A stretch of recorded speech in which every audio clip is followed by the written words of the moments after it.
enti me kan say UTV Agya Kwabena nhwe yi a ne trend no a onya no August 2025 na ebe say back ebusia right now no TikTokers no I started a reply UTV Agya Kwabena efa enra how o see clash with honorable Kojo Ponkono ma no ebe yele okurumu ha no mo I Penyah block me that best was any DM obe like video no other my subscribe button and click notification icon latest update na be chere wa adwen dey mama e wo comment section so baso no share for Penyah biatwe so yeah that's all GoldBod laws nonsense no now you know eba ye no Eric Opoku our minister for food and agriculture ebe kan se be no watch MP for mon come on ntum na mo refi 204 etwa mu ye 204 no mo ka Samsung ko 20 gold ebe oka mo bo oka $460 million.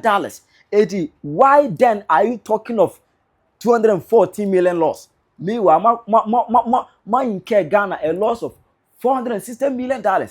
Eti come on to cry. Eric Opoku, our minister for food and agriculture, and I can't dance seminar. And then when you say never be free MPP for us, no. It's because of that. No, on your ponkonoma, I go PM UTV Enra trying to let the Ghanaians know the truth about this whole issue. And some Eric Opoku, concerning the alleged $460 million loss, through PMMC in 2004. Now I was say, I was Ghana for Honor or what money. Now, all be in Samson. Now, say UTV Agya Kwabena trying to name their no person watch it. As I say, no be NDC panelist, and as all debate, Koya Ponkono. GoldBod ne abanzo kire say me moka me a me di dwano me say me moka for instance o maka che IMF say o maboka okay for now yeah o man kan kire Ghana for so maboka me buy no me the IMF krata finance minister and governor signature chassis page 51 Dr. Kesela Toforce, Minister for Finance, Dr. Johnson Panit Tesemo, signature na chassis. And IMF was stamp so. Makani natural. So my catch IMF say, Omaboka. IMF, I catch the we are seeing nara. Say Ghana buy my aswati say Omaboka 240 million. Okay. Now say Omaboka press statement, bro, say Omomoka. Enona. Any press statement per se. Say Onono say. Meba. Onono say Omoka. Meba. Sabotage. Or say Onono say Omoka. Sabotage. And I also say Omoka. And you say sabotage. I'm not referring to you as a person. As a person. Me too mre say we could IMF document. Good. And I say signatures here was me dey actually okwa na okran dey finance minister and government. And I say o man catch IMF ma IMF sa document we say IMF publish it to IMF board. We are say IMF shareholders need directors countries say IMF nyina o ma publish a catch rom so o ma boka $240 million. Me too mra kire usie na wo say obi si o mo ka no pa cho e dey document a meba ye ne omo kasa enra kwa Nurudin Abbas right enra obafie ha ama ye disase mu hu nkomo ema ne kan say wo mo boka se de ababonti amoye press conference no ento mo so adinchiche mu aba a kire say omo boka bia for as we speak Nurudin Abbas okay as we speak wo mo yin to so maboka ye ka say abanti na wo ka say Professor Suman what kind of document be or say abaning into so waboka monso say abana boka until say abana boka pampa dia and ye na the entia ye say abana boka 300 million enu nie eye say tin abana boka it is abana anya ntumu dia monka na mo na baji tumu dia mobeka yankaza pacho team me catch us a press conference na say me can say ye calling for parliamentary inquiry asem we embesettle no u studio how obi a feel say asem we say ye betela u studio ha say aba settle na nipa kro ne sebi na dwimo ha asem we nya sama ye kogina ase ho na ya ba be ka say me say wo say dabi metumira kire usie anya gbe ne yedi wokrom ha o Ghana for sika $300 million ye dia boka na ye say ye for parliamentary inquiry me the IMF document a kire say what catch IMF what sign here IMF for publish so what boka 214 million but me rashi emwa okum for yen court na parliamentary inquiry say so bible mu dinsie ne so all the documents contracting ade nyina na yen interrogation one by one obi say yes Nurudin Abbas say omomboka na no reading about so omomboka me dey fa me GoldBod penny other GoldBod anu akasa kasa omomboka o ka say o ka no reading about e never bone yes Sammy Gyamfi so akasa incident document na meba Sammy Gyamfi na news file so akasa omomboka no your problem meba say dia wo kanu say dia wa kan say IMF document ni anya hwe kwa na anya hwe omo so nya document ni bi akenkan omo ya aware of it and omo say omomboka me say no your problem eti say no omomboka no e pese ehu say e ka no mabo no say IMF dey na mogina so dey kan fine IMF for to be chire mu say e bia e ka 240 million no mabo no ai e ke ka 300 million problem ba ko kwa IMF for ye hunu ni say because IMF for kan transfer ye hunu ni say e bia GoldBod e say internet kan baaye Bank of Ghana e say internet kan baaye I am before to reach there the code potting into ya. Sa can buy. How much? Na dey American show no wenti ana. Enya me kwa na meeting time say bisa. Okay. Ma me san kan kire obi. Now this action na oye no. We just comedians or TikTokers no. Abe class with video ja come no we answer the oye NDC ni. And I say we neutral journalist on camera yentie. Hey! Kanye. Ghana for 2026 Agya Kwabena sa de no ho aba o. What ya be wom say ya so. Hwe. Anura pani be UTV. Agya Kwabena oni honorable Kojo Oponkruma. Debate. Na na menim say Agya Kwabena woni economics sa. We invite honorable Kojo Oponkruma. Aba ni ba u studio ho e bisa no GoldBod ho asem. Ana honorable Kojo Oponkruma ka tell say according to finance minister and the governor of the Bank of Ghana, a letter or the actual Agya Kwabena no. Omo track IMF say omo boka $214 million. Aya GoldBod any Bank of Ghana program na omo ye no. Omo boka $214 million. Owi Agya Kwabena say GoldBod so omo ka. Ona wo Kojo Oponkruma bisa say Agya Kwabena me the document our finance minister assign. Any the governor of the Bank of Ghana assign am their throw. It will document men a wo kan kire me. Agya Kwabena say ono I am say WhatsApp message bi na NDC for ni bi send command no. And I sina how they challenge honorable Kojo Oponkruma. That the moment share video challenge no e koso. Here are the one you ka to us. GoldBod ni aban so kire say me moka. Me am me di dwa no me say me moka. For instance, Omaka che IMF say omaboka. Okay. For now, yeah, woman can't say Ghana for some about me buy no, me buy no. Me the IMF krata. Finance minister and governor signature shall say page 51. Dr. Kesela Tufos, Minister for Finance. Dr. Johnson Pani Tesemo, signature ne shall say. And IMF was stamp so. Makani natural. So more catch IMF say omaboka. Emma IMF a catch we are seeing nara. Se Ghana buy my aswati say omaboka 240 million. Okay. Na say omo press statement bro say omoboka eno na ukurem. Any press statement per se. Say ono say meba. Meba. Ono say omoka. Meba. Sabute. Sabute. O say ono say omoka. Sabute. And na wo so say omoka. Enye me na me say sabute. I'm not referring to you as a person. Agya Kwabena obi di IMF document ade ama amwa ready ehu signature se wa ase nyina o document a so de challenge honorable Kojo Oponkruma we a o kan free phone so say omo say na o say na omo say document be na o de challenge honorable Kojo Oponkruma no etra ye nyina ya advocate say yema yemfa parliamentary inquiry no enhihye so na ye de hihye so a eho eni ebehu de odi for ana se sika bia yira ana so bia di sika ana so bia nya niska. Until let's watch this space. Namaste. Ye pese aban no agitum se waboka $300 million. Na fi ogitum se wi a na ya hwe se ehefa ne ka no efiri bae. GoldBod ne aban so kire se me moka. Me am me di dwa no me say me moka. For instance, Omaka che IMF say omaboka. Okay. For now, yeah, woman can't say Ghana for some omaboka. Me buy no. Me the IMF krata. Finance minister and governor signature shall say page 51. Dr. Kesela Atoforce, Minister for Finance, Dr. Johnson Planet Tesiamo, signature na chasi. And IMF was stamposo.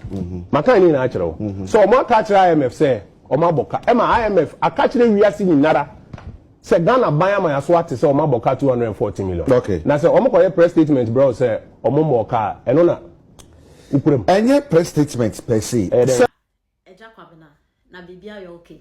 Like bibia you pepe de. Ope say week way. And a month way, sa January first month, we see a bookie when yaza. Pesi a fancy booking, and yet can say me in him etchel. I didn't know Ghana journalist for we are hypocrites, sir. I didn't know we any pub bonifusa, I didn't know we a man bofusa. 80% of Ghana journalists for a hypocrite, a selfish. Omo ye jumano because of omwakas almost selfish interest in tea. Do you benyentin omo a ye jumano? Agya Kwabena, in some mube na woodino. Nipani ti studio ho catch ho say IMF for say NDC for aboka NDC GoldBod no mo aboka 214 million affairs US dollars. IMF for no mo count say NDC for so mo aboka a eye ato forcing finance minister ne signature shase still Agya Kwabena se da enye no kware adenti a Sammy Gyamfi abeye press conference nti no de Sammy Gyamfi ka no eye no kware but the IMF wo ka ne de enye no kware na Agya Kwabena, what prevented you from taking the booklet from Kojo upon Kroma to read it to yourself to understand the IMF wo ka no wo ya journalist unkofa book ne kran kan yen nti ya fa se wo nim de ewo as a journalist o wa so ya na pakotena TV so enim asem a wo kwakoka obi nso the evidence aba ho gina kan no wote ho say Sammy Gyamfi aye press conference ntini de Sammy Gyamfi ka no ena na ego ye ni Ghana ha ena Sammy Gyamfi etime sesa booklets ene emu pamphlet ekotena radio so TV so ekensem de wom na de enim journalist ben on ena or dispute in some Sammy Gyamfi ekan efa nanado ho efa Dr. Bawumia ho efa obi biala ho ewo NPP abemu journalist ben ena oyes ade no Sammy Gyamfi kan sama kesi de wom na de enim Sammy Gyamfi afa ketekete or kasa ase Ghana nyina hye nsa. Who is Sammy Gyamfi? Who is Sammy Gyamfi in any ways? Who is Sammy Gyamfi? How dare he say ono omo kacha IMF omo kacha IMF na ko mpese IMF e din kama no mo meka na e na IMF so IMF ababeka no mo na mo kokan e na omo so de ababontin to forcing finance minister ne signature e chance which means ayampa internet na journalist bia e pese like or protect Sammy Gyamfi. Who is he? Wa boka ntima ne yen kan na ada Ghana ha na ye party bidia party ye anase party bi bidia ana NDC wa bemunti automatically no Ghana ye omodia.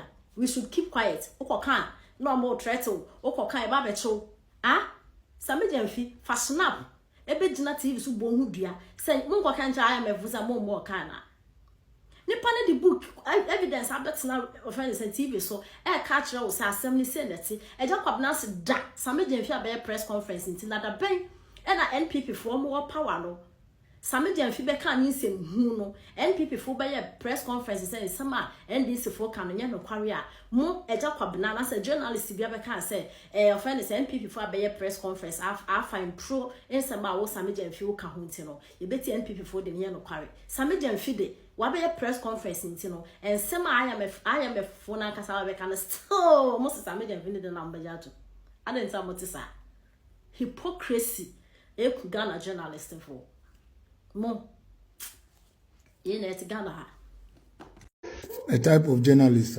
you Ghana when an angro force ko John Ponkruma ko news file on ko debate Sammy Gyamfi Samson Ladi obi anim say Otiwa as a journalist no on dream journalist no ho ba ne parochial interest and o dream monhwe journalist documenter e wo ho wo ko IMF website ne ne ma eda ho no Ghana Bank of Ghana and finance minister atro nhoma de akọ documented with a fact wo wonye no ni ni enye Sammy Gyamfi ense muhu Sammy Gyamfi obi anim so trofo within tron because of say otiti sika mamudi no Sa sika na otitima mu dintino yenye onu mu di ni yenhwe video yi Ididwa no me se me moka for instance Omaka che IMF say omaboka okay for now yeah woman kan kire Ghana for so omaboka me buy no me the IMF krata finance minister and governor signature chassis page 51 Dr. Kesela to force minister for finance Dr. Johnson Pranit Tesemo signature na chassis and IMF was stamp so maka ni na akiro so omaka kire IMF say omaboka IMF akachire wiase nyinara se Ghana buy my aswati say omaboka 240 million okay na say omakoye press statement bro say omomoka eno na enye press statement per se say ono no say meba meba ono no say omoka meba o sabche o say ono no say omoka sabche and na wo so say waboka enye me na me say sabche enye I'm not referring to you as a person as a person me tumri ma kire osie say we kura IMF document good and I say signatures here was me dey ache wo kura na wo kan dey finance minister and and I say o ma catch IMF ma IMF sa document we say IMF publish it to IMF board we are say IMF shareholders need directors countries say IMF nyina o ma publish a catch rom so o ma boka $240 million me tumri akire osie me a wo say obi si o mo ka no pa cho e dey document me di dwa no me se me moka just imagine adia wa try koma IMF say ye boka ama IMF publish me am tie you kwa IMF website e da ho a fidi kadochi even onipa crowd this story ne ba out first no e obi a oye trader e wo I think me hu on Twitter onu e na ko fire no de data no ebe to ho sa nipa me post you kra o be page onye ga na ni hu onu kra na ko fa sa de no IMF eyina ebe da ho a ye kan 214 million na omsi GoldBod Sammy Gyamfi ne nam scammer journalist na mu journalist CNN journalist ana se BBC ana journalist papa ben Netherlands ha miti journalist who ye juma as a journalist who the fact and a year juma the fact and so ho is documented IMF documents e wo no na kwajo ponkruma anya ono na akotena dem se before and akodro bibiu na Sammy Gyamfi betena wo se ne mo ka meanwhile so no signature no ho ato forcing they have not denied ato forcing have not denied Bank of Ghana have not denied na Sammy Gyamfi be so kire se sa aka no every GoldBod na omo no ya omo the Bank of Ghana it will patch kire se e kanu enye GoldBod per se oji tu zo maboka ba enye GoldBod per se na ade no so mo tro and it is clear in it Ghana have a long way to go. It is a low IQ no. You woman no. Now we be president and we intelligent. Intelligent. Or my muhami team ko president Sammy Gyamfi intelligent because on him troja. Utimi chan tro eki kan sem to nkrofo so. Eti na what it is ka e de man nkrofo di. Sika fin we de me say entimi to madwen. So as I say, titis ka man nkrofo di journalist wa tofa. We ono no mu lead sika ni nyina no ye de man no titima journalist di ti no fact no mo fo se mo nyame ana mo nya o mo en support MPP for emre na be kire wa adwen ma me e wo comment section aha Penyah Media Accra